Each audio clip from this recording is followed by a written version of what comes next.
The cry beneath the ice. The creek screamed beneath inches of black ice, but Ethan Cole heard something else, something impossible. A voice. Small, fragile. One word carried on the merciless wind. Mama. He saw her then, a bundle of cloth and flesh being dragged toward the frozen rapids, her tiny fingers clawing at nothing. No time to think, no time to plan. The cowboy plunged into water so cold it stole his breath, his lungs burning as the current tried to claim them both. He pulled her free just as the ice cracked like rifle fire behind them. If you're watching from anywhere in the world, drop your city in the comments below. I want to see how far Clara's story travels. Hit that like button and stay with us until the very end. The Montana Territory didn't forgive mistakes. Ethan Cole had learned that truth the hard way, carved it into his bones over 15 winters working cattle and timber in country that killed the unprepared.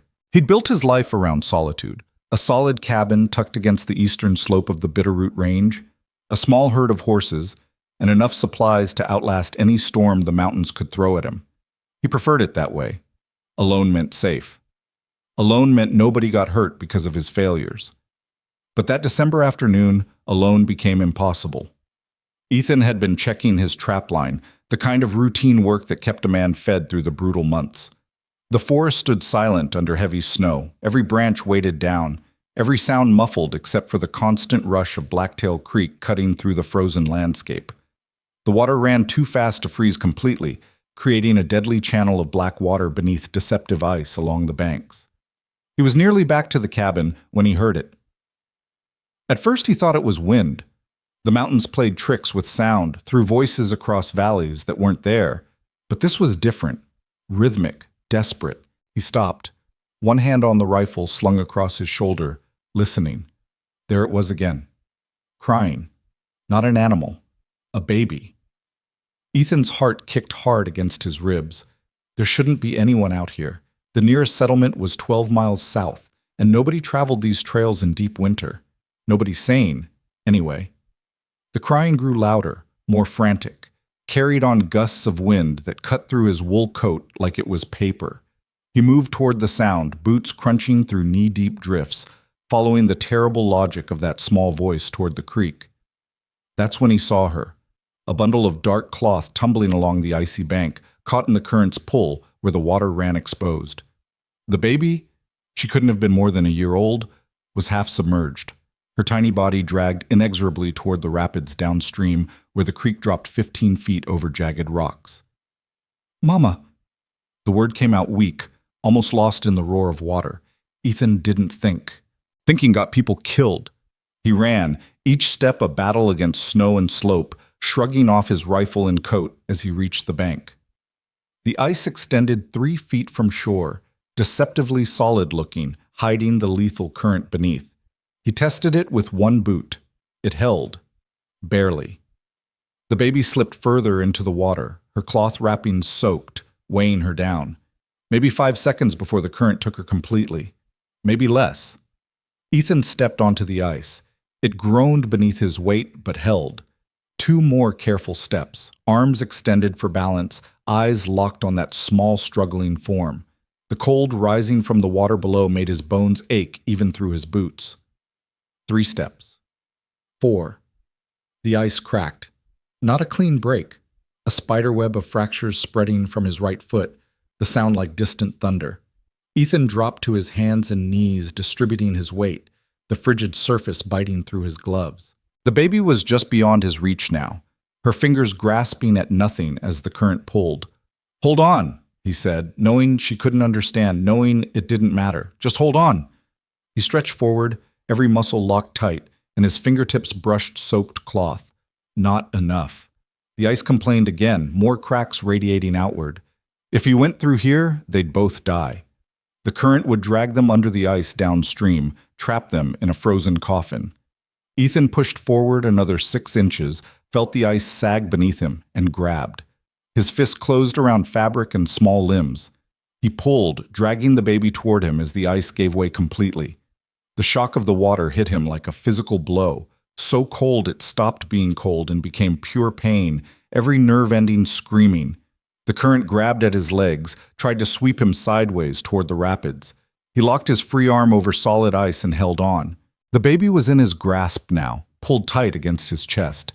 She wasn't crying anymore, wasn't moving. That terrified him more than the water trying to kill them both. Ethan kicked hard, using the current's sideways pull to help swing them toward shore. His legs had gone numb.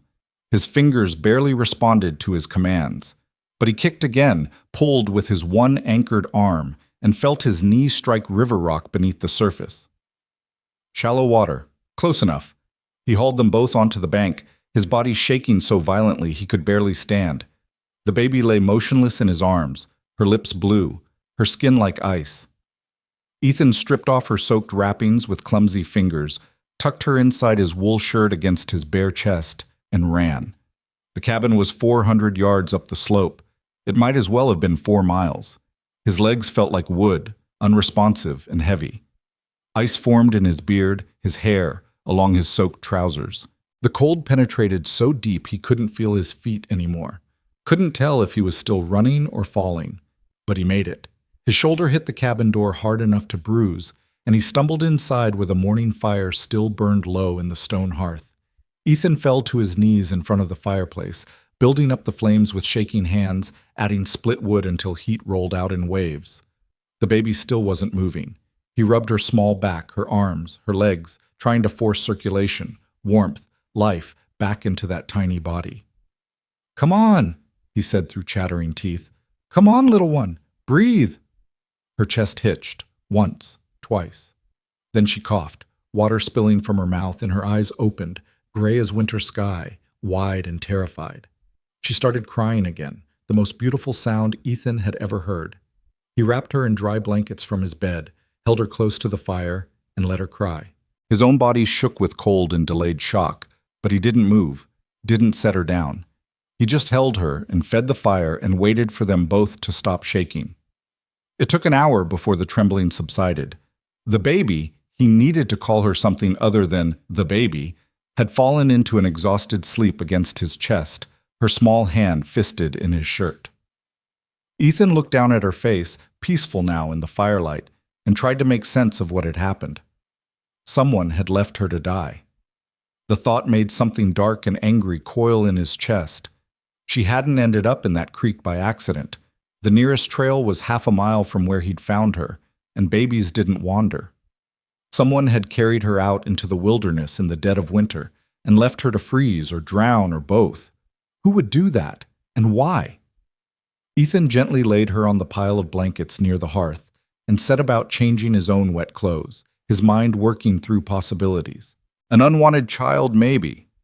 Happened sometimes in settlements where resources were tight and mouths to feed already too many. But why bring her all the way out here? Why not leave her at a church or a neighbor's door? Unless they wanted to make sure she was never found. He pulled on dry wool trousers and a flannel shirt, his skin still prickling with residual cold. The baby, he decided to call her Clara after his grandmother, who'd been the only kind presence in his childhood, stirred in her sleep, made a small sound that wasn't quite distress but wasn't peaceful either. Ethan studied her in the firelight. Now that she wasn't blue with cold, he could see she was healthy beneath the hypothermia. Round cheeks, solid limbs, no signs of neglect or abuse. Her dark hair curled slightly where it had dried. Maybe 10 months old, perhaps a year. Old enough to say one word. Mama. Had she been calling for her mother, or had someone taught her to say it? The question bothered him more than he wanted to admit. He needed supplies. Clara needed milk, soft food, clean cloth for diapers. His cabin was stocked for one man living rough through winter, not for caring for an infant. The nearest place to get what he needed was Miller's Crossing, the small settlement 12 miles south. But the storm that had been threatening all day was moving in now. He could hear wind beginning to howl around the cabin's corners, could see fresh snow starting to fall past the window. They were trapped here together, at least until morning. Maybe longer if the storm settled in hard. Ethan moved to his larder, taking stock. He had canned milk from the fall's supplies, though it wasn't ideal for a baby. Oats he could cook down into something soft. Plenty of flour, salt, dried beans. Not perfect, but they'd manage. He warmed milk carefully over the fire, testing it against his wrist the way he'd seen women do, then tried to get Clara to drink. She fussed at first, turning her head away, but hunger won out, and she latched onto the cup's edge, swallowing in small, desperate gulps. "Easy," Ethan said softly. "Easy now. Not too fast." She drank until the cup was empty, milk dribbling down her chin, then looked up at him with those serious gray eyes. Studying him, deciding something about this strange man in this strange place. Ethan felt something shift in his chest. He'd rescued cattle from floods, pulled horses from bogs, helped birth calves in the middle of snowstorms. But this was different. This small person trusted him completely in this moment because she had no other choice, and that trust felt like the heaviest thing he'd ever carried. "You're safe now," he told her, wiping the milk from her face with a clean cloth. "I don't know what happened to you, Clara, or why someone put you in that creek. But you're safe here. I promise you that." She reached up and grabbed his finger with her whole hand, holding tight. The storm hit in earnest as night fell. Wind screamed down from the peaks, driving snow horizontal past the windows, piling drifts against the cabin's north wall. Ethan kept the fire high and the shutters closed, creating a small, warm island in the frozen wilderness. Clara fussed through the evening, still traumatized from the cold and the terror of the creek. He walked with her, bouncing gently, humming tunes he half remembered from his own childhood. When she finally fell asleep, he fashioned a small bed for her from a wooden crate lined with his softest blankets, placing it near the hearth where she'd stay warm. He should have slept. He was exhausted, his body still recovering from the brutal cold of the creek, but Ethan found himself sitting up, his rifle across his knees, watching the door. Someone had tried to kill this child. That someone might come back to finish the job. The thought should have seemed paranoid. Out here, miles from anywhere, in the middle of a blizzard, nobody could reach the cabin tonight. But Ethan had learned the hard way that evil didn't always follow logical patterns. Sometimes it was relentless. Sometimes it came back. So he sat vigil through the night, feeding the fire, checking on Clara's breathing, listening to the storm rage outside and waiting for dawn. The blizzard blew itself out by morning, leaving the world buried under 2 feet of fresh snow. Ethan woke. He dozed off in his chair sometime near dawn, to pale sunlight streaming through the gaps in the shutters and Clara's hungry cries. He fed her more warmed milk and soft oats, pleased when she ate eagerly and kept it all down. Her color was good, her eyes alert. Whatever trauma she'd suffered, the resilience of youth was already helping her recover. But Ethan couldn't shake the unease that had settled over him. He opened the shutters and studied the landscape. Pristine snow covered everything, unmarked except for the tracks of a fox that had passed near the cabin in the night. No sign of anyone approaching, no indication that they were anything but completely alone, yet he felt watched. Nerves, he told himself, moving to his supplies to take inventory. He had enough to keep them fed for a few weeks if he was careful, but Clara needed proper baby supplies, and he needed answers. The question was whether to risk leaving her alone while he rode to Miller's Crossing, or to bundle her up and take her with him. Neither option felt safe. Alone, she was vulnerable if anyone came to the cabin. But outside in the cold, so soon after her near drowning, could be deadly in its own way.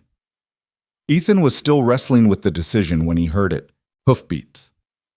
His hand went to his rifle instantly, moving to the window. A single rider approached through the snow, following the creek trail from the south. A man on a dark horse, moving with purpose. Ethan's jaw tightened. The storm had only ended a few hours ago. Nobody traveled after a blizzard unless they had urgent business, or unless they were looking for something. He checked his rifle, made sure Clara was secure in her makeshift crib, and positioned himself near the door where he could see out but maintain cover. The rider drew closer, and Ethan could make out more details. Tall man, heavy coat, hat pulled low. Something about the way he sat his horse, rigid, tense, set Ethan's instincts screaming. The rider stopped 50 feet from the cabin, his horse dancing sideways in the snow. He didn't dismount, just sat there, staring at the cabin like he could see through the walls. "Ethan Cole!" the man called out. His voice was rough, edged with something that might have been anger or desperation. "I know you're in there, and I know you've got something that belongs to me." Ethan's finger moved to the rifle's trigger. He didn't answer, just waited. "The baby," the man continued. "I saw the tracks by the creek yesterday before the storm hit, saw where you pulled her out. She's mine, Cole. You need to give her back. Clara stirred at the sound of the stranger's voice, made a small whimpering sound. Ethan's hand tightened on the rifle. Come out and we can talk about this civil-like, the man said. Or I can come in and take her. Your choice. Ethan opened the door 6 inches, keeping the rifle trained on the rider. In the bright snow-reflected sunlight, he could see the man's face now, late 30s, hard-lived, with eyes that held no warmth. That baby nearly died in the creek, Ethan said, his voice level and cold. If she's yours, you've got a strange way of caring for her. The man's jaw worked. That's none of your concern. What happens with the girl is family business. She becomes my concern the second I pull her out of freezing water. Ethan raised the rifle slightly, making sure the man saw it clearly. And she's not going anywhere until I'm satisfied she'll be safe. You're making a mistake, Cole. I've made plenty of those. This isn't one of them. They stared at each other across the snow, 2 men locked in a silent contest of wills. Clara's whimpering grew louder, building toward a full cry. The sound seemed to affect the stranger, his face twisted with something that might have been pain or rage or both. She's cursed, the man said suddenly. That baby brought nothing but death to our family. Her mother died birthing her. My brother died in a logging accident 2 weeks later. Everything she touches turns to ash and blood. I was doing the world a favor. By drowning a baby. Ethan's voice dripped contempt. That's not ridding the world of a curse. That's murder dressed up in superstition. You don't understand. I understand perfectly. Ethan stepped fully into the doorway now, the rifle steady in his hands. You're scared. Something bad happened, and you needed someone to blame. She's small, she's helpless, so you made her the scapegoat. But that ends here. The stranger's hand moved toward something in his coat. Ethan thumbed back the rifle's hammer, the click loud in the cold air. Don't, he said quietly. The man froze. Behind Ethan, Clara's cries filled the cabin, the sound of an infant in distress. It seemed to drain something from the stranger. His shoulders sagged, his face collapsed inward. You can't keep her, he said, but there was no force behind it now, just exhaustion. She's blood. Family has rights. Family has responsibilities, Ethan countered, which you abandoned the moment you put her in that creek. Now you need to leave. And if I see you on my land again, we won't be having a conversation. We'll be having a funeral. The threat hung in the air between them. The stranger looked at the cabin, at Ethan, at the rifle. Whatever he saw in the cowboy's face convinced him. He yanked his horse's reins hard, turning the animal. This isn't over, he said. Yes, Ethan replied. It is. He watched the man ride away, back down the creek trail, until he disappeared into the tree line. Only then did Ethan lower the rifle, his hand shaking slightly with adrenaline and anger. He stepped back inside and closed the door, barring it with the heavy oak beam. Clara was crying in earnest now, her small face red with distress. Ethan set the rifle aside and picked her up, holding her close. It's all right, he murmured, rocking her gently. He's gone. You're safe. But even as he said it, he knew the stranger's words carried weight. This isn't over. Men who did desperate things often came back to finish them. The fact that the stranger had tracked Clara here, through a blizzard, meant this wasn't simple abandonment. There was something driving him, something beyond superstition and fear. Ethan carried Clara to the window, watching the empty trail. The storm might have passed, but another was coming. He could feel it in his bones, in the prickling awareness that had kept him alive through 15 hard winters. Someone wanted this baby dead. And whoever that someone was, they weren't going to stop just because a lone cowboy said no. Clara's crying softened to hiccups against his shoulder. She was so small, so utterly dependent on him for everything: food, warmth, safety. The weight of that responsibility should have terrified him. Instead, it settled over his shoulders like familiar work, heavy but honest. We're going to figure this out, he told her, carrying her back to the fire.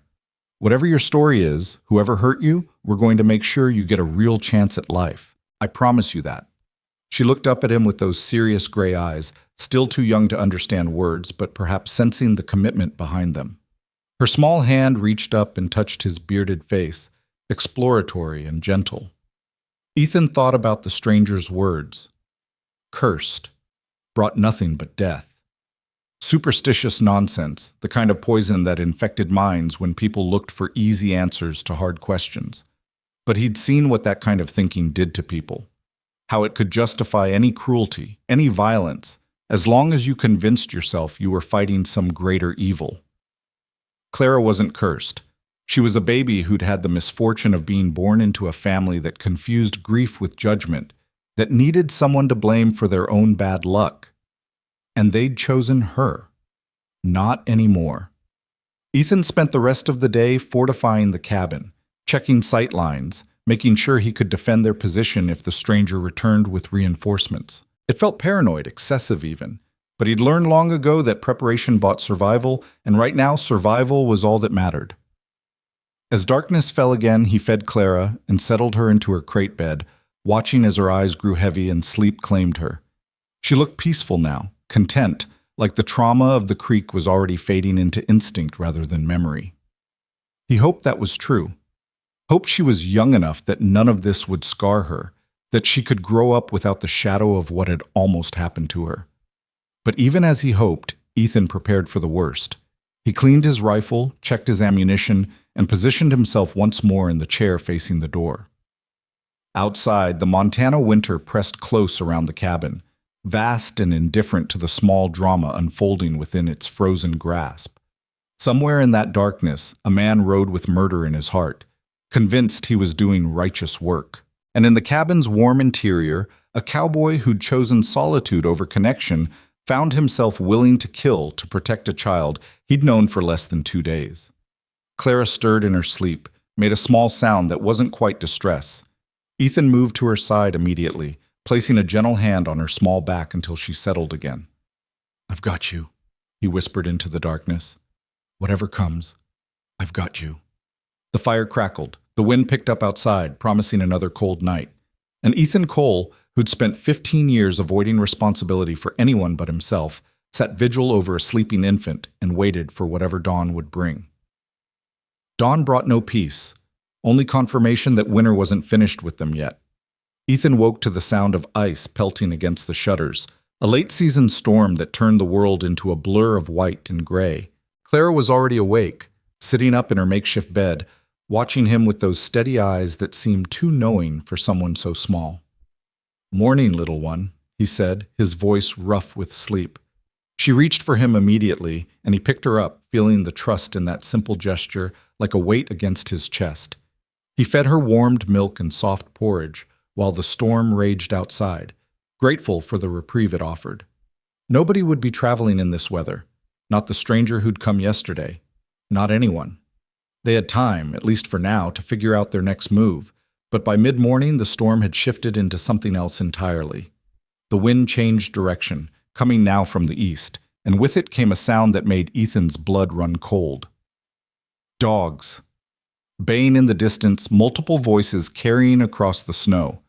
He moved to the window, Clara balanced on his hip, and scanned the tree line. Nothing yet. But those weren't wild dogs or wolves, they were hunting hounds, trained to track. And they were getting closer. "Damn," Ethan muttered, his mind racing through options. The stranger hadn't come alone this time. He'd brought help, and dogs meant they could track through conditions that would stop most men. Clara sensed his tension, her small hand fisting in his shirt. He forced himself to breathe slowly, to think clearly. Panic got people killed. He needed to be smart about this. The cabin was defensible, but only against a small group. If the stranger had brought enough men, they could wait him out, starve them out, or simply set fire to the place. Ethan had supplies for a siege, but Clara needed more than he could provide long-term, and winter in the Montana Territory didn't forgive miscalculations. He set Clara in her bed and began preparing.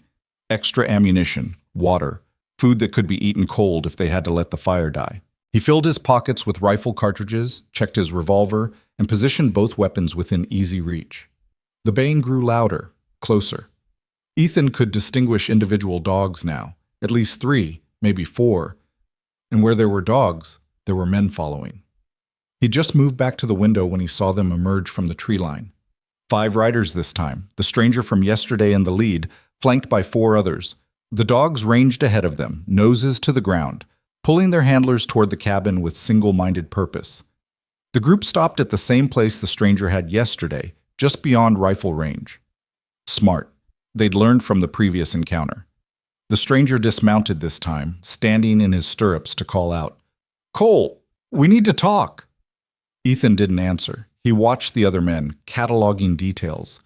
Two of them looked like ranch hands, working men in worn coats and practical gear.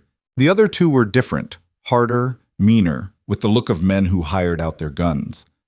The stranger had brought professionals. "I've got legal right to that child," the stranger shouted. "I'm her uncle, her bloodkin, and I've got witnesses here to testify to it. You're holding her against family wishes. That's kidnapping in any territory." Clara whimpered at the raised voices. Ethan moved to her, picked her up, kept her close while he watched the men outside. "Kidnapping," one of the hired guns said, loud enough to carry. "That's a hanging offense, ain't it?" The threat was clear. They weren't just here to take Clara. They were here to make sure Ethan couldn't tell anyone what had really happened. Ethan's jaw tightened. He'd been in tight spots before, had faced down claim jumpers, survived range wars, and weathered conflicts that most men wouldn't have walked away from. But this was different.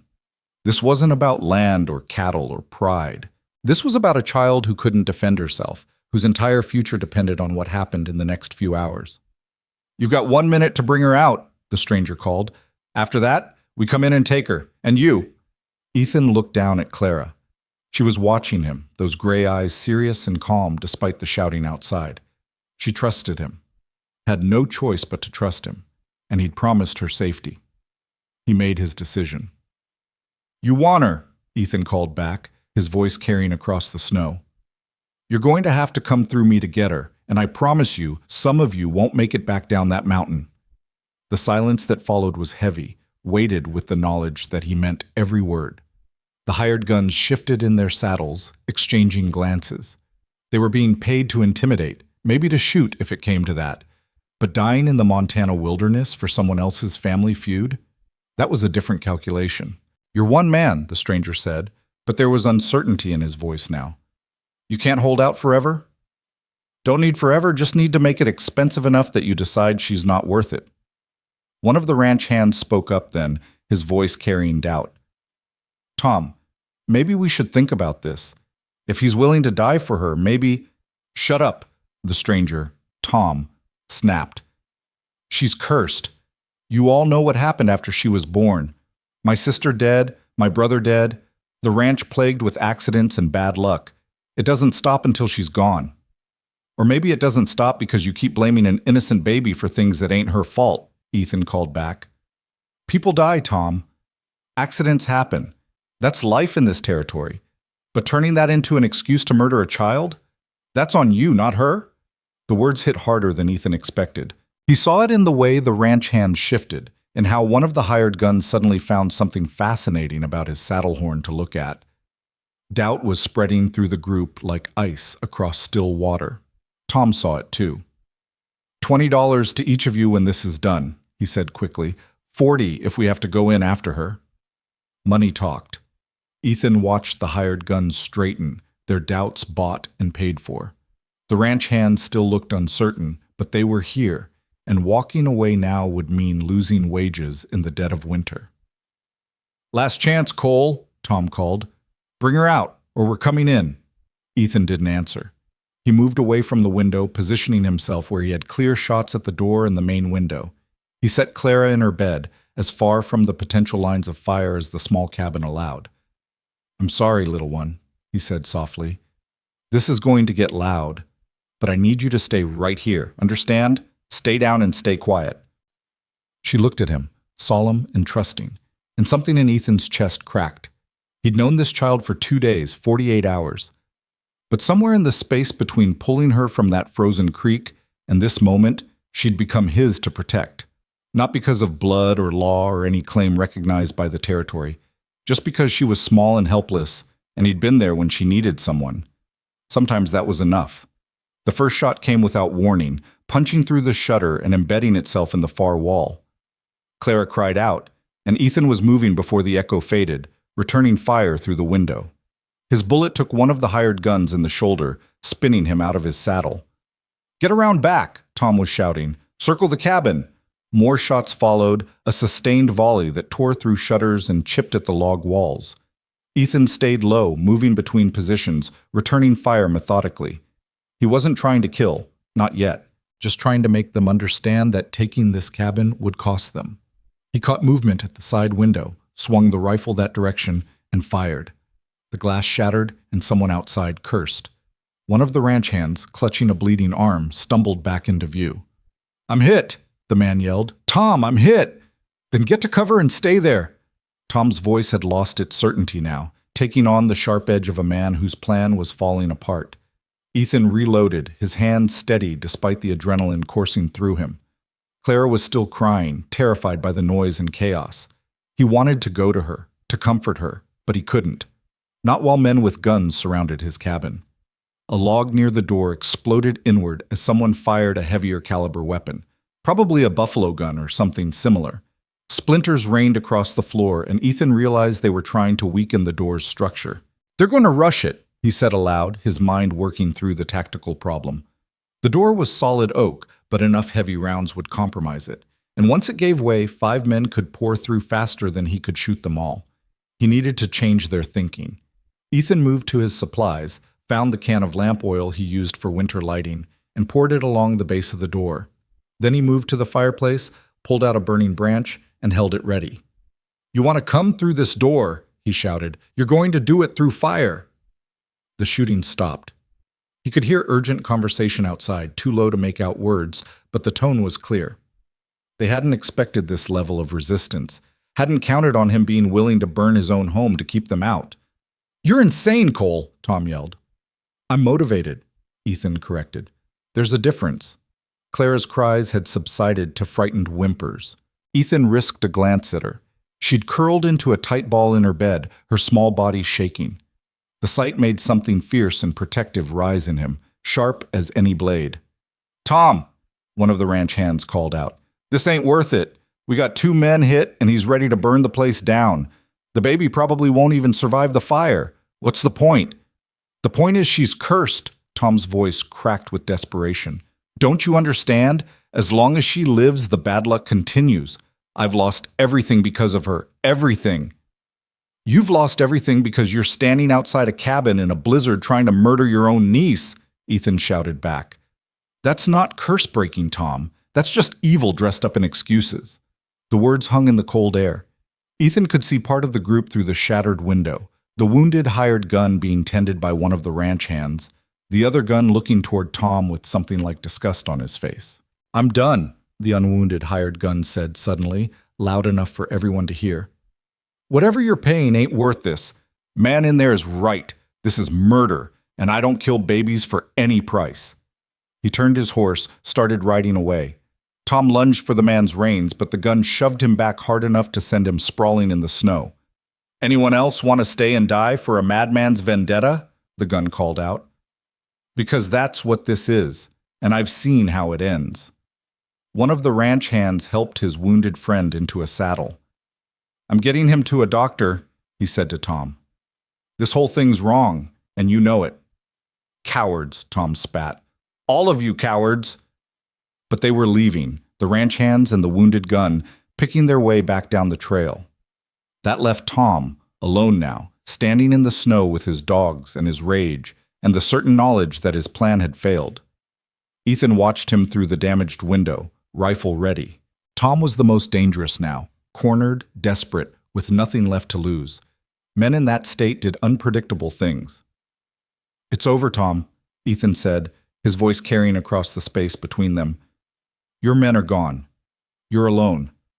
And that baby in here is staying with me until I'm satisfied she'll be safe. You need to accept that and ride away." Tom's hands clenched into fists. For a long moment, Ethan thought he might charge the cabin anyway, might throw himself at the door in one final desperate attempt. The dogs sensed their master's tension, whining and pulling at their leads. Then Tom's shoulders sagged. The fight drained out of him all at once, leaving behind only exhaustion and grief. "You don't understand," he said, his voice breaking. "She took everything from me. My sister, my brother, the ranch. Everything I loved, gone. And she's still here, still breathing, while they're all dead." For the first time, Ethan heard past the rage to the pain underneath. Tom wasn't a monster. He was a man drowning in loss, lashing out at the only target he could reach. It didn't excuse what he'd tried to do, but it explained it. "I do understand," Ethan said, gentler now.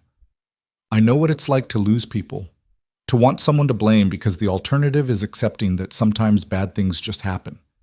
But Tom, she's a baby. She didn't cause those deaths any more than you did, and killing her won't bring anyone back.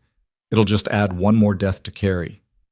Tom looked up at the cabin, his face twisted with anguish. "What am I supposed to do? How am I supposed to live with all this?" "You grieve," Ethan said simply. "You let yourself feel the loss, and then you choose to keep living anyway, because that's what the people who loved you would want. Not this, not revenge against an innocent child." The silence stretched between them, broken only by wind and the restless movement of the dogs. Clara had gone quiet in her bed, listening to voices she couldn't understand, waiting for the danger to pass. Finally, Tom gathered his reins.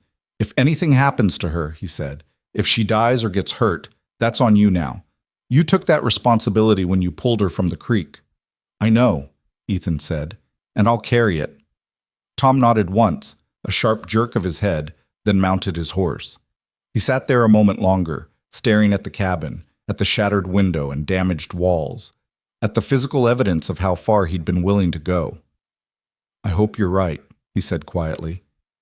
"I hope she's not cursed, because if she is, and you keep her close, she'll take everything from you too."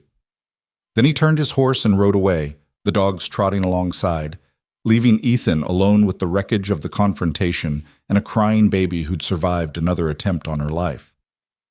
Ethan lowered his rifle, his hands starting to shake now that the danger had passed. The cabin was a mess. Shattered windows, bullet holes, splinters everywhere. The cold was already seeping in through the damaged shutters, stealing the warmth his fire had built. He went to Clara first before anything else, picked her up, held her close, felt her small body shaking against his chest. "It's over," he murmured into her dark hair. "You're safe. I've got you." She clung to him, her fingers digging into his shirt, her face buried against his shoulder. She was too young to understand what had just happened, but she knew fear, knew danger, knew the difference between safety and threat. And right now, Ethan was the only safety she had. He carried her to the fireplace, building up the flames with one hand while holding her with the other. The immediate crisis was over, but winter wasn't forgiving. He needed to repair the shutters, patch the bullet holes, make the cabin weatherproof again before nightfall. Otherwise, they'd freeze. But first, Clara needed him, needed the comfort of being held, needed the reassurance that the world wasn't just violence and fear. So Ethan sat with her, rocking gently, humming those half-remembered tunes, while outside the wind picked up and fresh snow began to fall, covering the tracks in blood and evidence that anything had happened here at all. It took 2 hours to get Clara calm enough to sleep. She fought it, afraid that closing her eyes would bring back the terror. But exhaustion eventually won, and she drifted off in his arms, her small hand still fisted in his shirt even in sleep. Ethan laid her in her bed, covered her with blankets, then set about repairing the damage. He worked methodically, nailing boards over the shattered windows, stuffing cloth into bullet holes to stop the wind. It wasn't pretty, but it would hold until he could do proper repairs. As he worked, his mind turned over Tom's final words. "If she's cursed, she'll take everything from you too." Superstition and grief-talking, nothing more. But Ethan couldn't shake the feeling that Tom had been trying to warn him, in his own broken way, trying to share the weight of the burden he'd been carrying. Ethan looked at Clara, sleeping peacefully despite everything. She was so small, so utterly innocent. Whatever deaths had followed her birth, she bore no responsibility for them. She was just a child who had had the misfortune of being born into tragedy. But Tom's warning raised a valid question. What was Ethan going to do with her long term? He couldn't keep her hidden in a cabin forever. She needed more than he could provide. Proper food, clothes, eventually education. She needed a life, not just survival. The nearest town with resources for a child was Helena, nearly 50 miles west. There were probably families there who'd take her in, raise her properly. The territorial orphanage, if nothing else. She'd have a chance at a normal life, away from Tom's vendetta and superstitious fear. but the thought of handing her over to strangers made Ethan's chest tight. She trusted him. In her small, simple way, she'd decided he was safe. And after everything she'd been through, breaking that trust felt like another kind of abandonment. "What am I supposed to do with you?" he asked the sleeping child. "I'm not a father. I don't know the first thing about raising a baby, but I can't just give you away either." Clara slept on, oblivious to his turmoil. Outside, the storm intensified, and Ethan finished his repairs by firelight, sealing them both into this small, warm space against the hostile world beyond. That night, as wind howled and snow piled against the walls, Ethan sat watch again. Not because he expected Tom to return. The man was broken, done, but because vigilance had become a habit, a way of honoring the promise he'd made to keep Clara safe. She woke twice in the night, crying out in her sleep. Each time, Ethan was there immediately, picking her up, walking with her until the fear passed and sleep reclaimed her. He wondered how long the nightmares would last, how many times she'd wake in terror before her young mind processed and released the trauma. He hoped it wouldn't scar her permanently, hoped she was young enough that these terrible days would fade into nothing more than vague unease, easily soothed by gentle hands and soft words. Near dawn, as the storm finally began to ease, Ethan stood at the patched window with Clara asleep on his shoulder, watching the sky lighten from black to gray. The worst was over. Tom was gone. His hired gun scattered, his vendetta exposed for the madness it was. They'd survived. But survival was just the beginning. Now came the harder question: what next? Could he really keep her, raise her, give her the life she deserved? Or was he being selfish, holding on to her because she filled some empty space in his own lonely existence? Ethan didn't have answers, just questions and doubts, and a sleeping baby who trusted him completely. One day at a time, he told himself, the same words that had gotten him through 15 hard winters. We'll figure it out one day at a time. Clara stirred, made a small sound against his shoulder, then settled back into sleep. Her weight was warm and real against his chest, proof that some things were worth fighting for, worth changing your whole life for. The sun broke through the clouds, sending pale light across the snow-covered landscape.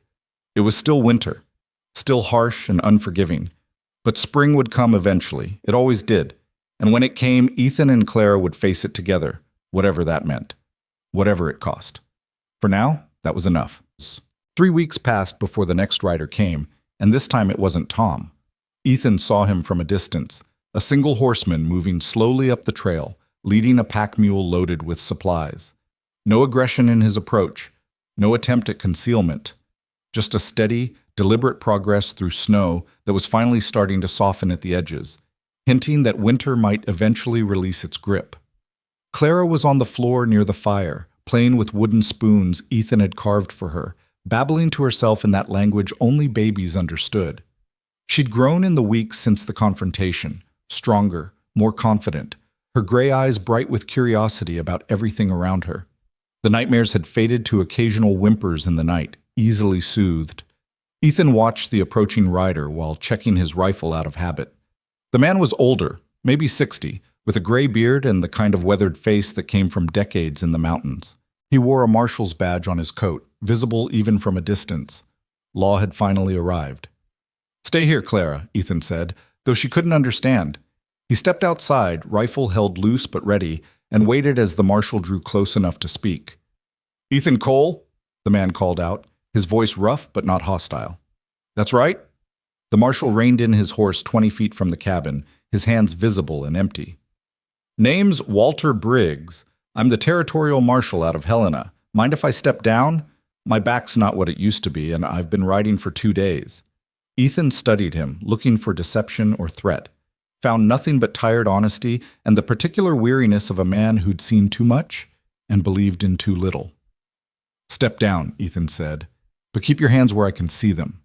Briggs dismounted with a grunt, stretching his back and wincing.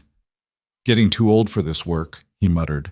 He looked at the cabin, at the boarded windows and patched bullet holes.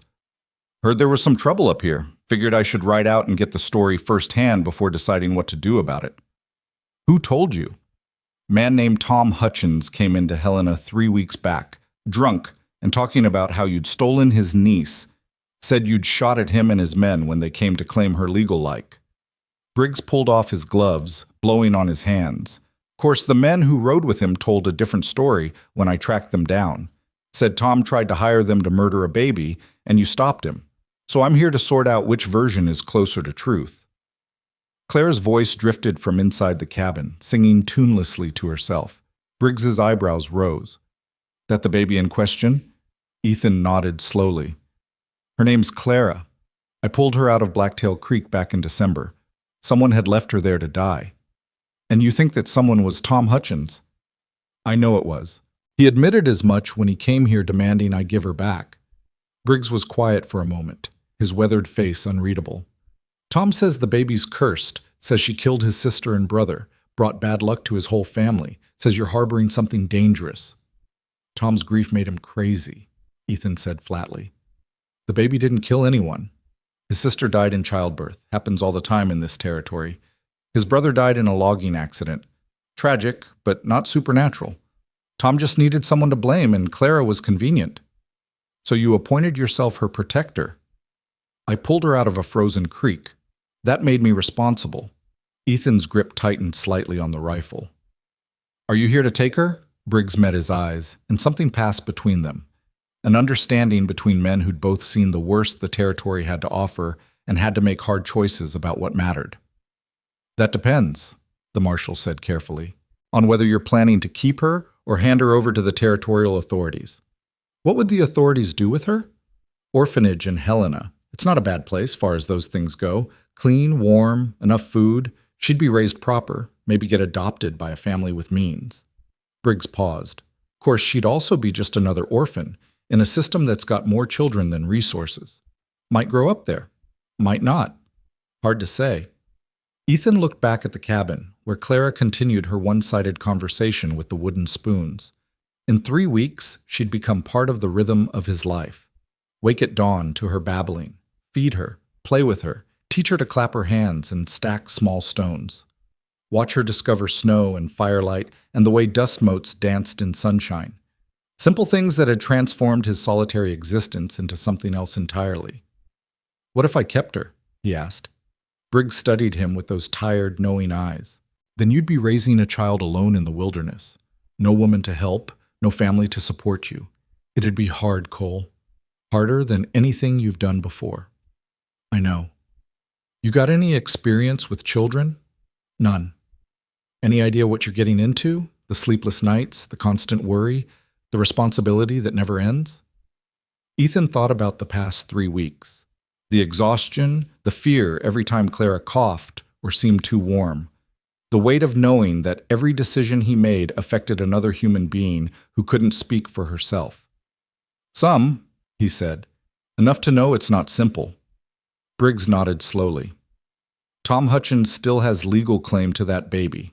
He's her blood uncle, and territorial law gives family rights in these situations. He held up a hand before Ethan could speak. But Tom's also made it clear he believes she's cursed and dangerous.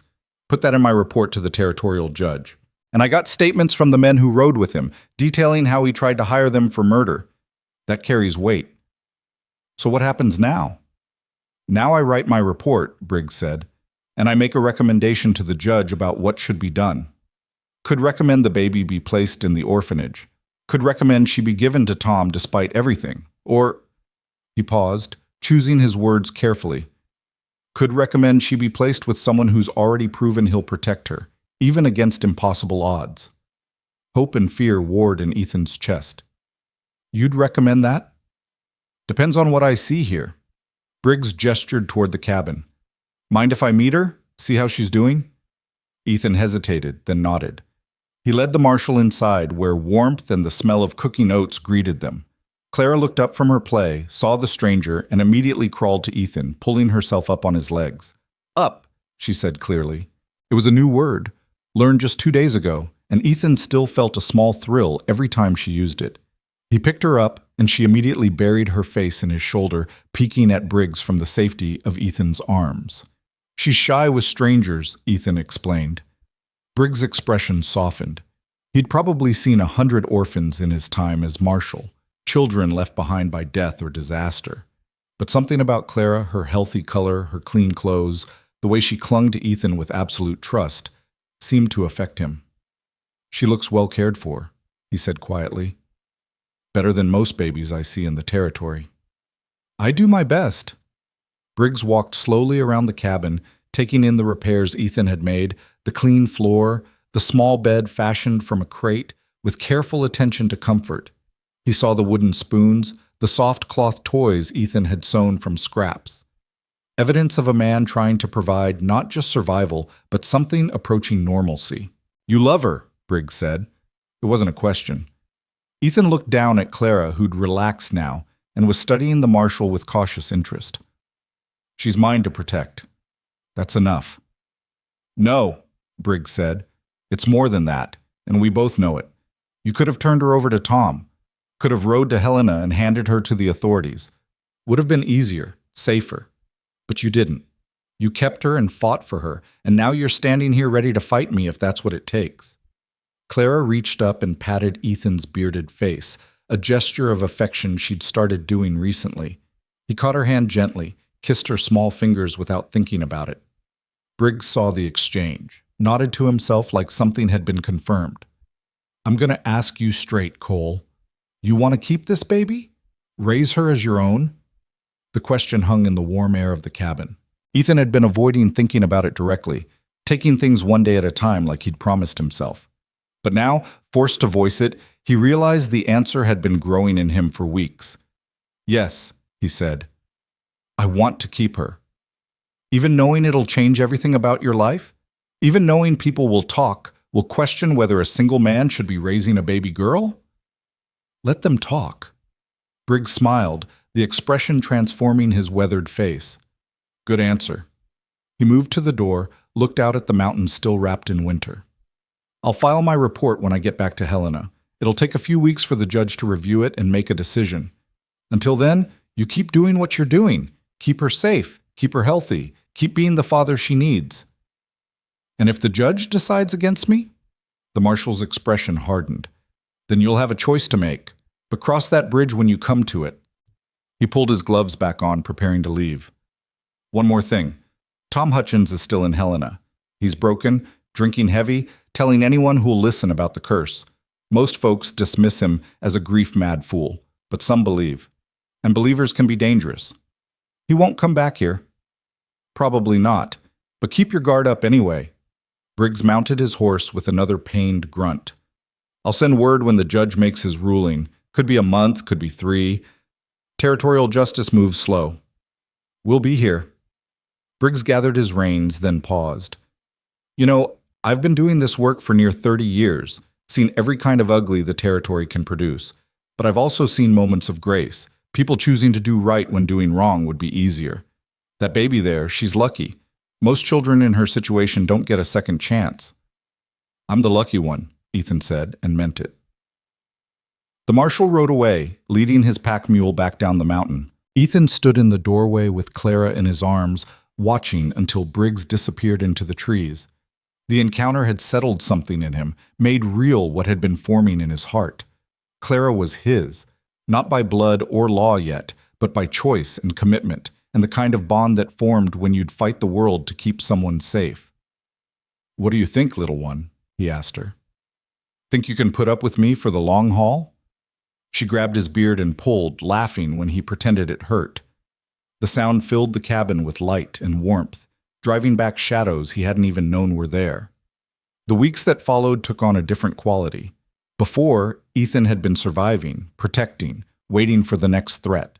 Now he was building something, a life, not just an existence. He started making plans. Come spring, he'd ride to Helena and buy proper supplies, baby clothes, better food, maybe some toys. He'd need to expand the cabin eventually, add a proper room for Clara as she grew, and he'd need to think about the future, about how to provide for her beyond simple survival. But those were good problems, the kind that came from hope rather than fear. The thaw came gradually, sneaking up on them in degrees. First the snow stopped falling with such frequency. Then the ice along the creek edges began to melt during the day, refreezing at night. The sound of running water grew louder, more insistent, as winter's grip weakened. Clara grew too, changing almost daily. She pulled herself up on furniture, took wobbling steps while holding Ethan's hands, developed opinions about what she wanted to eat and when she wanted to sleep. Her vocabulary expanded, mama, up, no, and Ethan's favorite, E-in, her attempt at his name. He taught her about the world around them in small doses, showed her how to be gentle with the horses, how to recognize animal tracks in the snow, how to stack firewood. She was too young to understand most of it, but Ethan talked to her anyway, explaining everything he did, making her part of his daily rhythm. And every night, before she slept, he told her the same thing. "You're safe here, Clara. I've got you, and I'm not letting go." She'd smile, already drowsy, and reach for his hand. And Ethan would sit beside her makeshift bed until sleep claimed her, marveling at how completely this small person had rearranged his entire understanding of what mattered. It was during one of these quiet evenings, with Clara already asleep and Ethan working on a new toy by firelight, that he heard the horses. Multiple riders again, approaching fast. His hand went to his rifle instantly, and he moved to the window, cursing himself for getting comfortable, for letting his guard down. But these weren't Tom's men. The lead rider wore a marshal's badge. Briggs returned far sooner than expected, and behind him rode two others, a man and a woman Ethan didn't recognize. Something was wrong. Briggs wouldn't have brought strangers unless there was news, and news that required witnesses or authority. Ethan stepped outside, rifle in hand, but lowered. "Marshal, didn't expect you back so soon." Briggs dismounted heavily, his face grim. "Wish I wasn't. Got something you need to hear, and it couldn't wait." He gestured to the couple behind him. "This is Samuel and Margaret Hutchins, Tom's brother and sister-in-law." Ethan's grip tightened on the rifle. Another branch of Clara's blood family, come to make their claim. He should have known it wouldn't be simple. Samuel Hutchins was younger than Tom, maybe 40, with the same hard features but kinder eyes. His wife Margaret looked worn down by frontier life but had warmth in her face that her husband's family seemed to lack. "Mr. Cole," Samuel said, his voice careful, "we came as soon as we heard what Tom tried to do. We've been living in Oregon Territory, didn't know about our sister's death, or the baby, until word reached us last month." "What do you want?" Ethan asked bluntly. Margaret stepped forward, her hands clasped together. "We want to see our niece. We want to know she's all right. And," she glanced at her husband, drew strength from him, "we want to make things right." "Right how?" "Tom's gone," Briggs said quietly. "Drunk himself to death 2 weeks ago. Fell through ice on Lake Helena, and by the time anyone found him, it was too late." The news should have brought relief. Instead, Ethan felt only sadness for a man so consumed by grief that he destroyed himself rather than heal. "The judge got my report same day we got word of Tom's death," Briggs continued. "He was preparing to rule on Clara's custody when Samuel and Margaret showed up, claiming family rights." Ethan's stomach dropped. "You're here to take her." "No," Margaret said quickly. "No, that's not why we came." She looked at her husband again, and he nodded encouragement. "We have 3 children of our own back in Oregon. Good kids, healthy, happy. But we heard what happened to Clara, what Tom tried to do, and we couldn't just let it go. She's family. So you want custody." "We want her to be safe," Samuel said. "We want her to be loved and cared for by someone who will put her first. And from what the marshal tells us, that's exactly what you've been doing." Ethan tried to follow the logic, to understand where this was leading. "I don't understand." Margaret smiled, gentle and genuine. "Mr. Cole, we're not here to take Clara from you. We're here to help you keep her." Briggs stepped forward. The judge needed proof that Clara wouldn't be taken by blood family who might share Tom's delusions. Samuel and Margaret are willing to sign legal documents relinquishing any claim to Clara and supporting your petition to adopt her. With their statement and my report, the judge is prepared to grant you legal guardianship. The words took a moment to penetrate. Legal guardianship. Not just protecting her or hiding her, but actually becoming her father in the eyes of the law. "Why?" Ethan asked, looking at Samuel and Margaret. "You don't know me. For all you know, I'm no better than Tom." "We know enough," Samuel said. "We know you pulled her from that creek. We know you fought off armed men to protect her. We know you've kept her alive and healthy through one of the worst winters this territory's seen." He met Ethan's eyes. "That tells us everything we need to know about your character." Margaret moved closer, her expression earnest. Our sister died bringing Clara into this world. That's tragedy, but it's not curse. It's just the hard reality of frontier life. And our brother Tom, he let his grief twist into something poisonous. But you, Mr. Cole, you turned tragedy into love. You gave Clara a second chance at life. That's what our sister would have wanted. Ethan's throat tightened. He looked back at the cabin, where Clara slept peacefully, unaware that her entire future was being decided in this moment. I don't have much, he said. Just this cabin and some horses. I can't give her the life a family like yours could provide. She doesn't need much, Margaret said softly. She just needs someone who'll love her unconditionally, someone who'll fight for her when she can't fight for herself. You've already proven you're that person. Samuel pulled papers from his coat. The marshal brought the legal documents. All we need is your agreement to adopt Clara as your daughter, and we'll sign as witnesses and relinquish any competing claims. And then? Ethan asked Briggs. Then I take these papers back to Helena, the judge signs the adoption decree, and Clara becomes legally yours. Briggs smiled. Congratulations, Cole. You're about to become a father. The weight of it crashed over him. Not burden, but responsibility laced with something that felt dangerously close to joy. He'd been alone for so long, had convinced himself that solitude was safer than connection. But Clara had shattered that isolation, had forced him to care again, to hope again, to believe that some things were worth the risk of loss. I'll do it, Ethan said. I'll adopt her. Margaret's face lit up with genuine happiness. Samuel extended his hand and Ethan shook it, feeling the warmth of acceptance and support from people who had every right to judge him but chose grace instead. They went inside together, and Margaret gasped softly when she saw Clara sleeping peacefully in her bed, so obviously loved and cared for. She knelt beside the makeshift crib, tears streaming down her face. She looks like our sister, Margaret whispered. Same nose, same chin, but those eyes, those are from her father. Her father? Ethan asked. Samuel's face darkened. A drifter who left town the day after our sister told him she was pregnant. We never saw him again. That's why she was living with Tom. She had nowhere else to go. So Clara's father had abandoned her before she was even born. Her mother had died bringing her into the world, and her uncle had tried to kill her out of superstitious madness. She'd been unwanted by everyone except the stranger who'd pulled her from a frozen creek. She's wanted now, Ethan said firmly. By me. For as long as she needs me. Forever then, Margaret said, reaching up to squeeze his hand, because children always need their fathers. They signed the papers by lamplight, witnessed and sealed. Samuel and Margaret stayed for a simple dinner, sharing stories about Clara's mother, painting a picture of a kind woman who'd made one mistake but deserved better than the fate she'd received. Tell Clara about her mother, Margaret urged as they prepared to leave. Don't let her grow up thinking she came from nothing. Our sister Catherine, she was brave and strong, and she loved this baby, even knowing it might cost her life.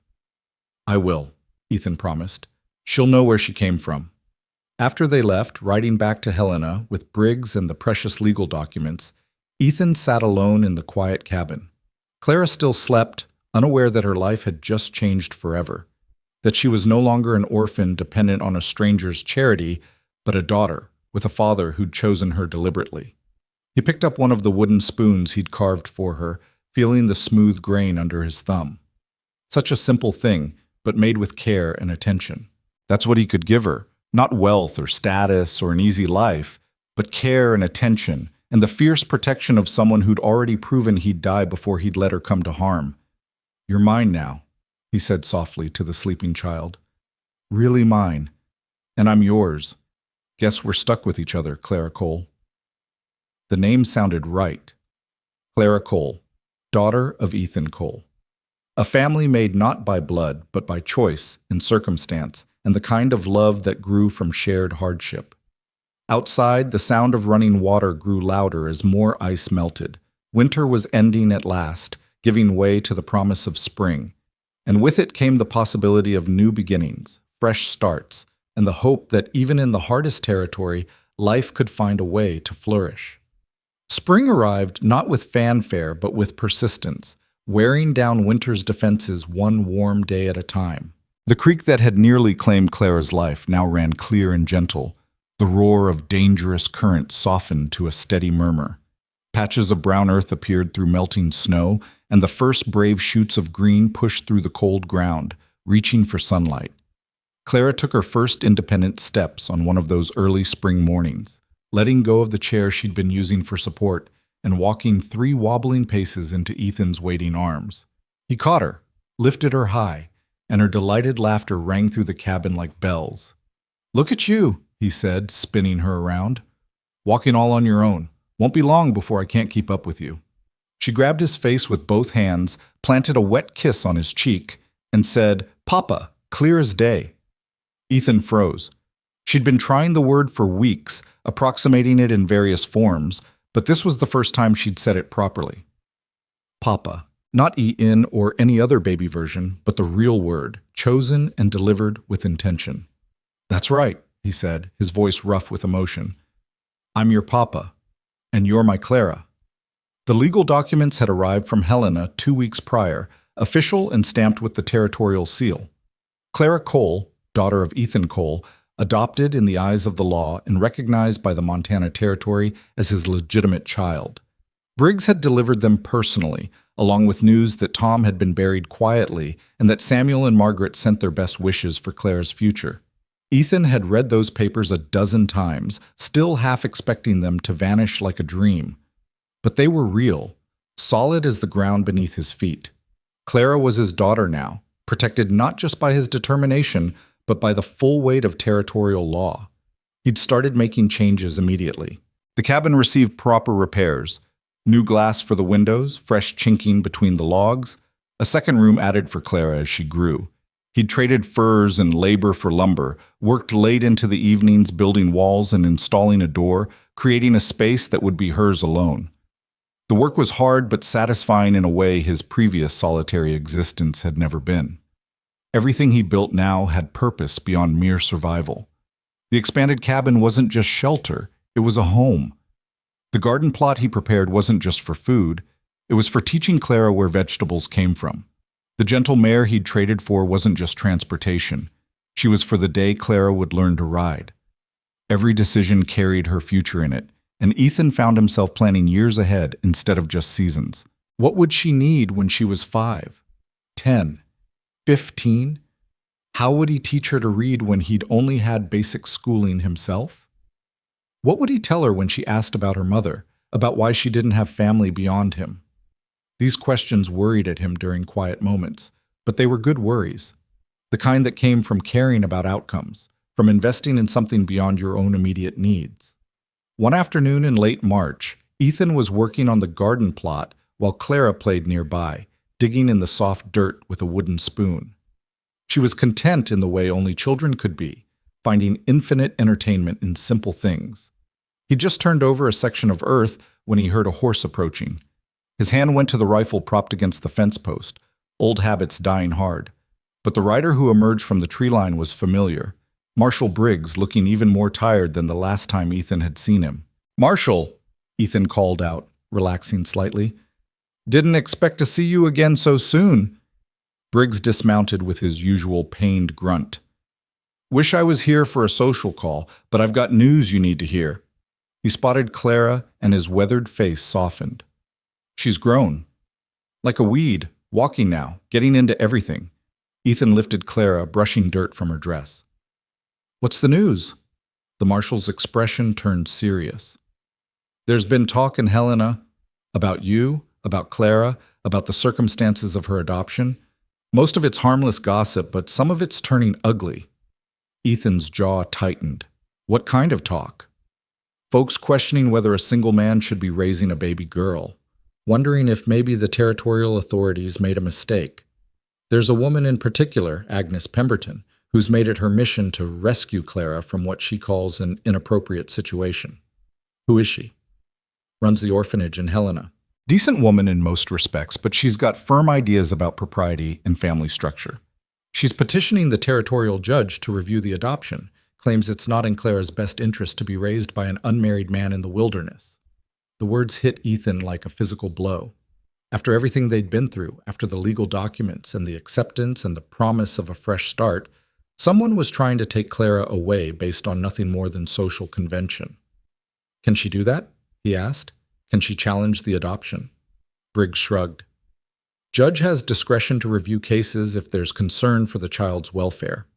Usually that discretion is used for actual abuse or neglect, but Agnes has influential friends. She's gotten his ear, and he's agreed to at least hear her petition. When? 2 weeks. There'll be a hearing in Helena. You'll need to be there to defend your custody. Briggs met his eyes. I'll testify on your behalf. Tell the judge what I saw here. But you should know, appearances matter in these situations. Agnes will paint you as a rough bachelor unsuited for raising a proper young lady. You'll need to counter that somehow. Clara squirmed in Ethan's arms, wanting down to return to her dirt pile. He set her on the ground, watched her toddle back to her play, and felt rage and fear war in his chest. She's mine, he said flatly. The law says she's mine. Some busybody in Helena doesn't get to change that because she doesn't approve of how I live. I agree with you, Briggs said. But the law also says judges can act in the best interest of children, even against existing custody arrangements. You need to take this seriously, Cole. Agnes is. Ethan ran a hand through his hair, trying to think past the anger. What do I need to do? Show up to the hearing. Bring Clara so the judge can see she's healthy and well cared for. Maybe bring some character witnesses, people who can speak to your fitness as a father. Briggs paused. And it wouldn't hurt to clean yourself up some. Show the judge you're respectable, not just some mountain hermit. The suggestion rankled, but Ethan recognized the wisdom in it. He was being judged not just on his actions, but on perceptions, on whether he fit Helena society's narrow definition of what a parent should look like. I'll be there, he said. Whatever it takes to keep her, I'll do it. Briggs nodded, satisfied. Good. The hearing's set for April 10th at 10 in the morning. Don't be late. After the marshal left, Ethan sat on the ground next to Clara, watching her play. She'd moved on from digging to carefully placing small stones in a line, her tongue poking out in concentration the way it always did when she was focused. Looks like we've got another fight ahead of us, he told her. But we've won before. We'll win again. She looked up at him, smiled, and offered him a dirt-covered stone. He took it solemnly, added it to her careful arrangement, and received another brilliant smile in return. That smile was worth fighting for. Worth traveling to Helena and facing down judges and busybodies and anyone else who thought they knew better than him what Clara needed. The next 2 weeks passed in a blur of preparation. Ethan rode to Miller's Crossing and bought new clothes for himself and Clara, practical but respectable, the kind that wouldn't give anyone ammunition to use against him. He practiced what he'd say to the judge, rehearsing words that felt awkward and formal in his mouth. He also wrote to Samuel and Margaret Hutchins, explaining the situation and asking if they'd be willing to travel to Helena to testify. Their support had been crucial in the initial adoption. Maybe it would be enough to sway the judge again. On April 8th, Ethan loaded supplies onto his horse, settled Clara into a carrier he'd fashioned that would keep her secure during the ride, and started the long journey to Helena. The spring weather was unpredictable. Warm sunshine 1 hour, cold rain the next. But they made steady progress, stopping frequently to let Clara stretch and play. She loved the journey, pointing at birds and deer and rushing water, babbling commentary on everything she saw. Her delight in discovery reminded Ethan of why he was doing this, what he stood to lose if Agnes Pemberton had her way. They reached Helena on the evening of April 9th, the territorial capital bustling with activity. Ethan found a boarding house that would take them both, ignoring the proprietor's raised eyebrows at a man traveling alone with a baby. He paid for 2 nights, got Clara fed and settled, and tried to sleep despite the worry churning in his gut. The hearing was held in the territorial courthouse, a solid brick building that spoke of permanence and authority. Ethan arrived early, Clara in his arms, and found Marshal Briggs waiting outside. Samuel and Margaret couldn't make it, Briggs said without preamble. Got word yesterday that their youngest came down with scarlet fever. They're stuck in Oregon until the child recovers. Ethan's heart sank. Losing that testimony hurt. But he nodded, adjusted Clara on his hip, and said, Then we'll just have to make do with what we have. Agnes Pemberton arrived 20 minutes later. a tall woman in her 50s with iron gray hair and the kind of righteousness that came from absolute certainty in one's own moral superiority. She was accompanied by two other women, clearly supporters, and a lawyer in an expensive suit. She spotted Ethan and Clara, and her mouth thinned into a disapproving line. "Mr. Cole, I presume," she said, her voice crisp and cold. "I want you to know this isn't personal.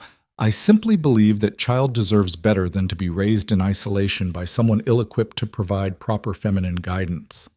She deserves to be loved and protected," Ethan said evenly, "which is exactly what I provide. Love is not enough. She needs education, refinement, exposure to proper society. She needs a mother's influence as she grows. Surely you can see that a man alone cannot provide these things." Clara, sensing the tension, buried her face in Ethan's shoulder. He held her closer, protective. "What I see is a woman who doesn't know the first thing about my daughter trying to take her from the only parent she's ever known. That's not concern, Mrs. Pemberton. That's arrogance." Agnes's face flushed with anger, but before she could respond, the courthouse doors opened and a clerk called them inside. The courtroom was smaller than Ethan expected, with wooden benches and a raised platform where Judge Harrison presided. He was in his 60s, stern-faced, with the kind of gravity that came from years of making decisions that affected people's lives. "This is a review hearing concerning the adoption of Clara Cole," the judge began without preamble. "Mrs. Pemberton has petitioned for review on the grounds that the current custody arrangement is not in the child's best interest. Mr. Cole, you're here to defend your custody. Both parties will have opportunity to present their case." Agnes's lawyer stood first, a smooth-talking man who painted Ethan as a well-meaning but ultimately unsuitable guardian. He emphasized Ethan's isolation, his lack of female companionship, his rough frontier lifestyle. He called it admirable that Ethan had rescued Clara, but questioned whether rescue obligated permanent custody. "The child needs stability, Your Honor. She needs education and proper socialization. She needs to learn the skills and graces appropriate to young ladies. Mr. Cole, despite his good intentions, cannot provide these things. Mrs. Pemberton's orphanage can. We have teachers, proper dormitories, and most importantly, a path toward eventual adoption by a suitable married couple who can give this child the complete family structure she deserves." When it was Ethan's turn, he stood awkwardly, Clara still in his arms. He wasn't used to public speaking, to defending himself in formal settings, but he knew his truth, and he spoke it plainly. "Your Honor, I pulled Clara from a frozen creek last December. Her uncle had tried to kill her because he thought she was cursed. I kept her alive through the worst winter in recent memory. I fought off armed men to protect her, and when I had the chance to hand her over to the territorial authorities, I chose instead to become her father." He paused, choosing his words carefully. "Mrs. Pemberton says Clara needs things I can't provide. Maybe she's right about some of them. I'm not educated. I don't know about refinement or society graces. But I know about protection and love and commitment. I know about showing up every day and putting someone else's needs before your own. I know about building a life around another person because they matter more than your own comfort." Clara stirred against his shoulder, looked up at him with those serious gray eyes, and said clearly, "Papa." The word carried in the quiet courtroom. Judge Harrison's expression shifted slightly, something softening around his eyes. "She calls you Papa," he observed. "Yes, sir. Has for about a month now." "And how does she seem to you? Happy? Healthy?" "Both, Your Honor. She's walking now, talking more every day. She plays and laughs and gets into everything the way babies should. She's not afraid of me or uncomfortable around me. She's just a child being raised by someone who loves her." Agnes stood then, her voice sharp. "Sentiment is not the same as suitability, Your Honor. Yes. Mr. Cole clearly cares for the child, but care without proper structure and guidance will fail her as she grows. What happens when she's 10 and needs schooling, 15 and needs guidance about becoming a young woman? A bachelor cannot provide these things." "I'll figure it out," Ethan said firmly. "Same as any parent figures things out. I'll hire teachers if needed. I'll talk to women I trust about questions I can't answer myself. I'll adapt and learn and do whatever it takes because that's what parents do." "That's what married parents with resources do," Agnes corrected. "You're asking this child to grow up isolated and unschooled simply because you've grown attached to her. That's selfish, Mr. Cole, not loving. The accusation stung because it touched on his own deepest fears. Was he being selfish? Was he keeping Clara because she needed him, or because he needed her? Marshal Briggs stood then, his voice cutting through Ethan's doubts. Your Honor, if I may, I've known Ethan Cole for several months now, since this situation first came to my attention. I've been to his cabin, seen how he cares for Clara, watched how she responds to him. That child is loved, safe, and thriving. Mrs. Pemberton speaks about what Clara needs, but she's never met her.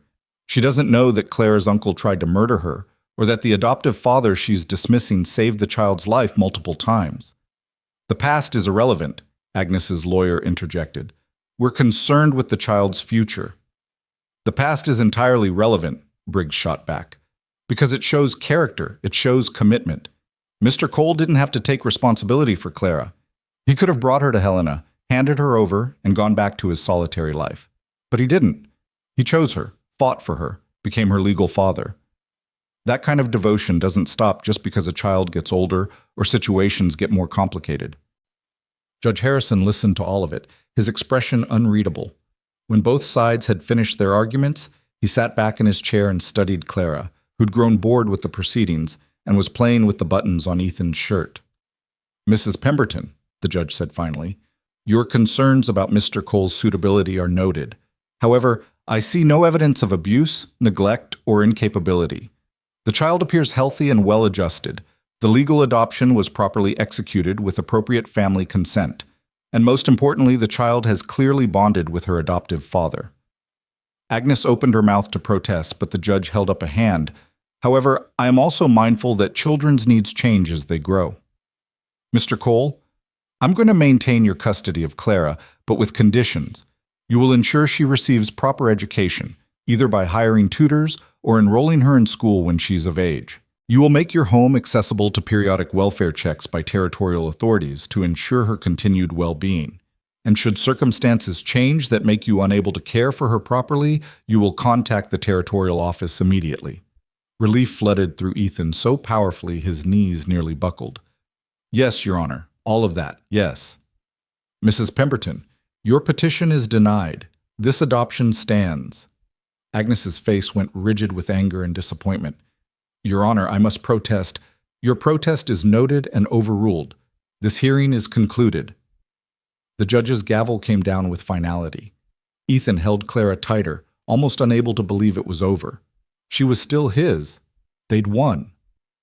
Briggs clapped him on the shoulder. Congratulations, Cole. Now, get that girl home before Agnes finds another angle to attack from. But Agnes approached them as they were leaving, her face still tight with disapproval. You think you've won, Mr. Cole. But mark my words, that child will suffer from your inadequacy. When she's older and realizes what she's missed, what she could have had, she'll resent you for it. Ethan met her eyes steadily. Maybe. Or maybe she'll appreciate that I fought to keep her when others wanted to ship her off to an institution. Either way, it'll be her choice to make when she's grown. Not yours, not mine. Hers. He walked past her into the spring sunshine, Clara laughing as the light hit her face. The battle was over. Clara was legally, permanently his. No one could challenge that now without evidence of actual harm. They stayed one more night in Helena, and Ethan used the time to buy supplies he'd need for Clara's future. Slates and chalk for when she was ready to learn letters, cloth for making proper dresses, books he couldn't read himself, but that someone could teach her from someday.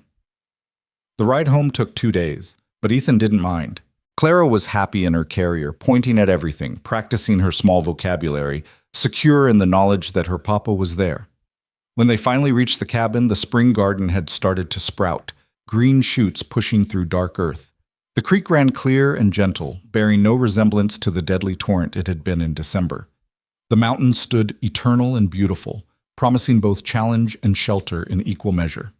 Ethan carried Clara inside, set her down in her room, her own space that he'd built with his hands, and watched her immediately go to her toys, settling into familiar comfort. We're home, he said softly. Really home now. No more fighting, no more running, just us, building a life together.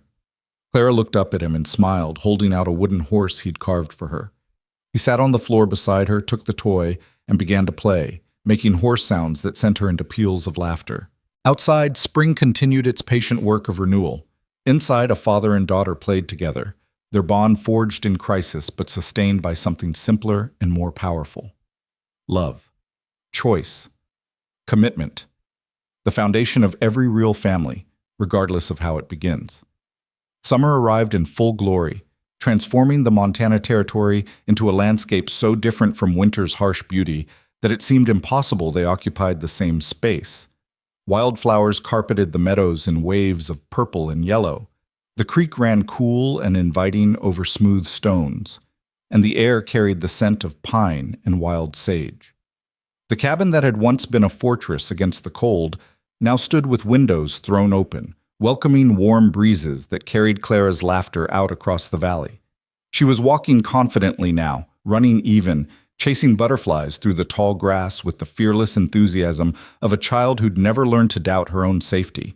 Ethan watched from where he worked in the garden, pulling weeds and checking the progress of carrots and potatoes that would see them through the next winter. He kept one eye always on Clara, a habit so ingrained he barely noticed it anymore. "Papa, look!" she called, holding up a dandelion gone to seed. She blew on it with all her might, sending white fluff spiraling into the blue sky, and laughed with pure delight at the magic of it. "Beautiful," Ethan called back, smiling at her joy. "Bring me another one." She scampered off in search of more dandelions, her dark hair curling in the humidity, her small bare feet sure on the uneven ground. She'd grown so much in the 6 months since he'd pulled her from the creek. Not just physically, though she'd done that too, but in confidence and personality. She had opinions now, preferences, a stubborn streak that reminded Ethan of himself. The garden had become their shared project. Clara helped in her own way, carrying small stones to mark rows, patting down soil around seedlings with serious concentration, watering plants with a cup that spilled more water on her than the vegetables. She was learning, absorbing knowledge about the world through experience rather than instruction. Ethan straightened, wiping sweat from his forehead, and saw a rider approaching from the south trail. His first instinct was still wariness, hand moving toward the rifle that leaned against the fence. But recognition came quickly. Marshal Briggs, making one of his periodic welfare checks as the judge had ordered. "Marshal," Ethan called in greeting, "didn't expect you for another few weeks." Briggs dismounted with slightly less difficulty than usual, the warm weather apparently easing his old bones. "Figured I'd combine official business with personal curiosity. Heard some interesting things in Helena, wanted to see for myself if they were true." Clara had spotted the visitor and come running, but she hung back shyly when she reached Ethan, grabbing his leg and peering at Briggs from safety. "Miss Clara," Briggs said formally, tipping his hat to her. "My, you've gotten big, walking and everything." She giggled, hiding her face against Ethan's pants. "What things did you hear?" Ethan asked, curious but cautious. Briggs smiled, a genuine expression that transformed his weathered face. "Heard you've been making regular trips to Miller's Crossing, buying books, hiring a tutor to come out once a week. Folks are saying Ethan Cole's getting civilized." "Just keeping my promises to the judge," Ethan said, but there was no defensiveness in it. "Clara needs education. I'm making sure she gets it. And I heard something else, too. Something about a certain widow from the settlement who's been visiting your cabin, helping with Clara, teaching her things a father can't." Ethan felt heat rise in his face. "Sarah Miller is a friend. She's been kind enough to help with Clara's care, teaching her about cooking and sewing and such. Nothing more to it than that." Briggs' knowing smile said he didn't quite believe that, but he let it pass. "Well, friend or not, it's good for Clara to have a woman's influence. Shows you're serious about providing what she needs." The truth was more complicated than Briggs knew. Sarah Miller was indeed a widow, her husband having died in a mining accident 2 years prior. She'd been running the general store in Miller's Crossing when Ethan had come through buying supplies last month, and she'd taken immediate interest in Clara, asking questions about her care and offering gentle suggestions. The suggestions had turned into an offer to visit the cabin, to help with things Ethan struggled with. Clara's hair, for instance, Ethan could keep it clean but had no idea how to braid it or pin it properly. And clothes, which Sarah could sew better than any store-bought alternatives. She'd come out twice now, spending afternoons teaching Clara songs and games while showing Ethan how to manage the practical details of raising a daughter. There was something else growing between them, too, something unspoken but present in the way Sarah smiled at him, the way her hand lingered when passing Clara over, the way she looked at the cabin and garden like she was imagining herself as part of it. Ethan felt the pull of it, the loneliness he'd carried for so long responding to her warmth and competence. But he was cautious. Clara had to come first. Any relationship he pursued had to be right for her, not just for him. The official report will say Clara's thriving, Briggs said, pulling Ethan from his thoughts. Healthy, happy, well cared for, receiving appropriate education and socialization. Agnes Pemberton won't have any ammunition for another challenge. She's still trying? She grumbles, but the judge made his position clear. Unless there's evidence of actual harm, your custody stands. Briggs paused. Though I'll be honest, Cole, having a woman around would silence her complaints permanently. Not saying you should marry for convenience, but it wouldn't hurt your position. Ethan looked at Clara, who'd grown brave enough to approach Briggs' horse, reaching up to touch its soft nose with careful fingers. If I marry, it'll be because it's right for Clara and for me, not to satisfy Helena society. Fair enough? Briggs mounted his horse with a satisfied grunt. You're doing good work here, Cole. That girl's lucky to have you. After the marshal left, Ethan returned to the garden with Clara, letting her help by picking tiny green tomatoes that weren't nearly ready for harvest. He didn't stop her, just redirected her to pulling weeds instead, praising her efforts even when she occasionally pulled vegetables along with the unwanted plants. They were working companionably when another rider appeared, this one expected and welcomed. Sarah Miller arrived on her gentle mare, a basket strapped behind her saddle and a wide smile on her face. Sarah! Clara abandoned the garden immediately, running to greet her with outstretched arms. Sarah dismounted and scooped Clara up, spinning her around. There's my sweet girl. Have you been helping your papa? Helped, Clara declared proudly. Pulled weeds. I can see that. Look at your dirty hands. We'll have to get you cleaned up before we make those cookies I promised. Ethan approached, removing his work gloves. You didn't have to bring supplies. I could have provided what you needed. I wanted to, Sarah said simply. She met his eyes and something passed between them, warm and promising. Besides, I had some extra strawberries from my garden. Thought Clara might enjoy them. They spent the afternoon together, the three of them, falling into an easy rhythm that felt almost like family. Sarah taught Clara to help make simple sugar cookies while Ethan finished the garden work and started dinner. The cabin filled with the scent of baking and cooking, with Clara's chatter and Sarah's patient responses, with a domestic peace Ethan hadn't known he'd been missing. Over dinner, Clara between them in her high chair, Sarah said carefully, I've been thinking about your situation, Ethan, about Clara's education and socialization. The tutor's working well, Ethan said. She's learning her letters, and he says she's bright. She is bright, but she needs more than just book learning. Sarah paused, choosing her words. She needs playmates, other children, and she needs to see how families work, how men and women interact, how communities function. Ethan set down his fork. What are you suggesting? I'm suggesting that maybe it's time to think about joining the community more fully. Maybe moving closer to Miller's Crossing, where Clara could attend school with other children, where you wouldn't be so isolated. The suggestion hit harder than expected. This cabin was where Ethan had built his life, where he'd saved Clara, where they'd fought their battles and won. Leaving it felt like abandoning something essential. But Sarah continued, her voice gentle. I know this place means a lot to you, but Clara's growing. Soon she'll need more than what you can provide alone out here, no matter how dedicated you are. She'll need friends and teachers and exposure to life beyond these mountains. I can't just leave, Ethan said. This is our home. It could still be your home for hunting season, for summers, but winters in town where Clara's not isolated, where she has opportunities. Sarah reached across the table, her hand covering his. I'm not trying to take anything from you, Ethan. I'm trying to help you see what's best for her. Clara, oblivious to the adult tension, smeared cookie crumbs across her face and declared, All done. Sarah laughed, breaking the moment, and went to clean Clara up.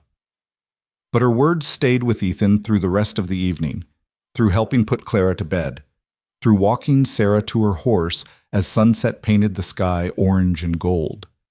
"Think about it," Sarah said as she prepared to ride home. "You don't have to decide anything now. Just consider what Clara will need as she grows, what opportunities you want her to have." She leaned up and kissed his cheek, a brief touch that carried promise and affection in equal measure.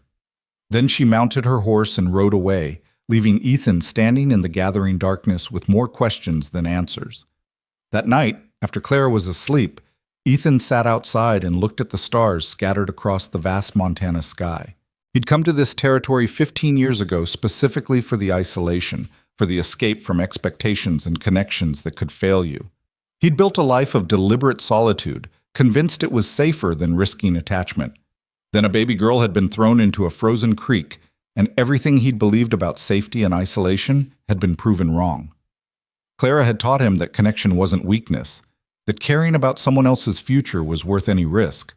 But Sarah's words forced him to confront a harder truth, that loving Clara meant wanting more for her than he could provide alone. The summer continued its warm progression, and Ethan found himself watching Clara with new eyes. She was endlessly curious about everything, asking questions he couldn't always answer, wanting to explore beyond the boundaries of their small world. When the tutor came, she absorbed knowledge like parched earth soaking up rain, her quick mind already working through concepts that amazed both Ethan and the teacher. Sarah visited more frequently, and her presence became essential rather than just helpful. Clara adored her, ran to her immediately whenever she arrived, chattered about everything she'd learned and discovered since the last visit.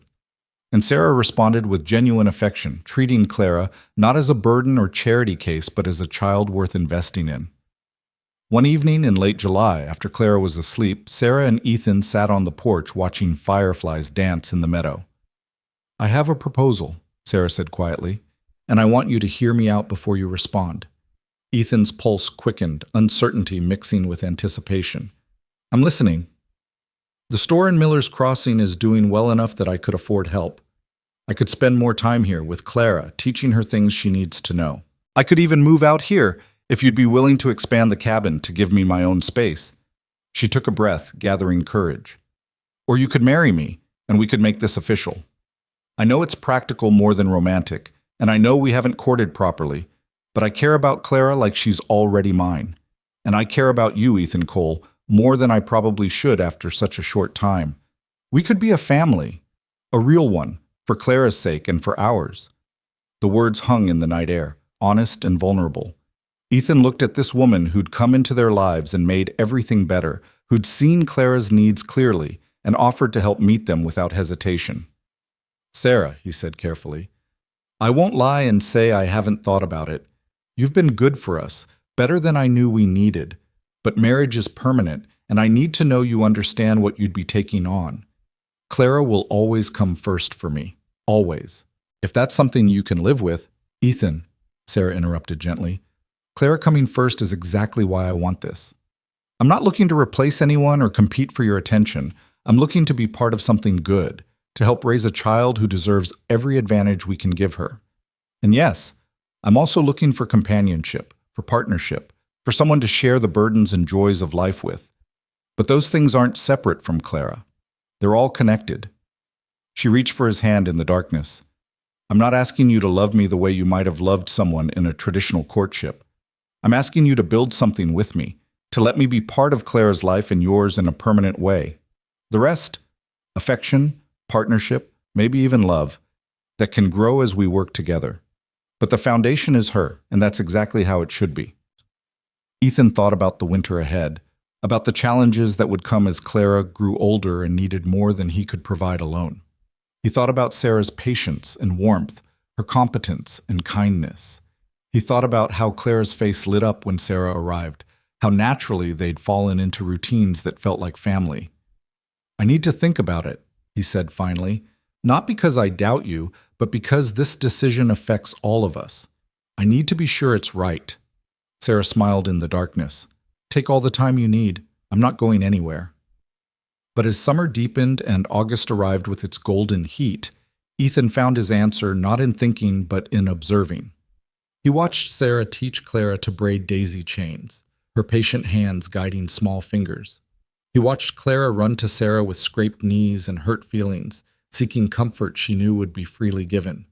He watched Sarah look at the cabin and land with eyes that saw not just property, but home. And he watched himself, noticed how his shoulders relaxed when Sarah was there, how conversations flowed easier, how the burden of single parenthood lifted when shared with someone who genuinely cared. On a warm evening in mid-August, with Clara playing in the creek under their watchful eyes, Ethan said, "Yes." Sarah looked at him, surprised. "Yes?" "Yes, I'll marry you. Yes, I want you to be part of this family, officially. Yes to all of it." He met her eyes. "You're right that it's practical, but it's more than that too. You've made our lives better, Sarah. Clara loves you, and I—" He paused, finding words for feelings he'd suppressed for so long. "I care about you more than I expected to, more than I probably should after such a short time. But there it is." Sarah's eyes filled with tears, happy ones that she didn't try to hide. "Then we should do it properly. A real wedding in Miller's Crossing, with witnesses and celebration.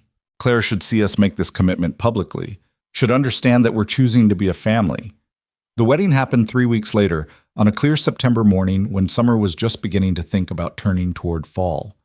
Most of Miller's Crossing turned out for it, curious about the mountain hermit who'd rescued a baby and was now marrying their widowed shopkeeper. Marshall Briggs stood as Ethan's witness, traveling from Helena specifically for the occasion. Samuel and Margaret Hutchins even made the journey from Oregon, wanting to see Clara settled and happy. Clara wore a white dress Sarah had sewn, with flowers in her dark hair, and she stood between Ethan and Sarah during the brief ceremony, holding both their hands.